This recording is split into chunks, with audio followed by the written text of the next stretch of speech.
Hantu tu bertenggek pula dekat kereta masa kau drive tengah malam.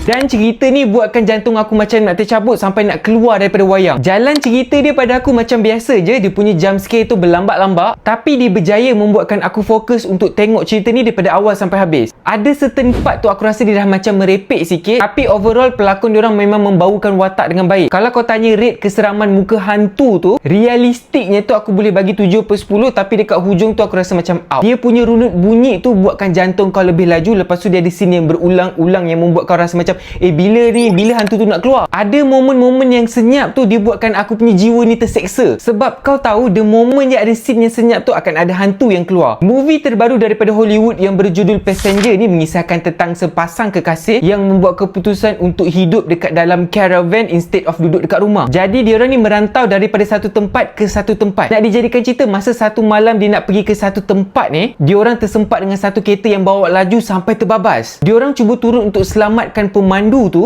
tapi perempuan ni nampak something else. Dia nampak yang laki tu mula keluar daripada kereta, lepas tu ditarik masuk. Nasib baik polis datang bila laki tu call untuk dapatkan pertolongan. Tapi yang peliknya, perempuan ni rasa macam ada something yang memerhatikan diorang. Dan dalam masa yang sama, dekat kereta tu ada cakar 3 jari. Diorang teruskan perjalanan ke satu campsite yang diorang boleh duduk bersama-sama dengan orang yang macam diorang ni. Masa dekat sini, perempuan ni still rasa macam tak sedap hati dan dia rasa ada benda ikut dia sampai masuk dalam kereta. Sampailah dia bercerita dengan seorang perempuan ni dan perempuan tua tu terkejut. Perempuan tua ni bagi amaran yang dikata perempuan ni disebabkan dia dah berhenti benda tu ikut dia. Perempuan yang tadi tu rasa macam kenapa dia cakap macam tu Dan diorang teruskan perjalanan diorang. Sampailah perempuan ni diganggu teruk masa dia punya kekasih tu pergi gym. Luckily dia ada satu rantai kat tangan dia yang cuba menghalang daripada hantu tu kacau dia terus. It turns out benda tu marah dan mengamuk. Sejak daripada tu sepasang kekasih ni memang dikacau kau-kau punya. Disebabkan keterdesakan tu, diorang ni pergi cari balik perempuan tua yang bagi warning dekat diorang tu. And masa ni ujian untuk diorang tu lagi besar. Aku ni kalau cerita panjang nanti korang marah. Korang pergi tengok sendiri kat wayang sebab cerita ni baru keluar kat wayang. Dah. Itu saja daripada aku. Kalau korang dah tengok cerita ni atau baru nak tengok cerita ni, bila dah habis nanti jangan lupa komen kat bawah best ke tak, bantu orang lain untuk tengok.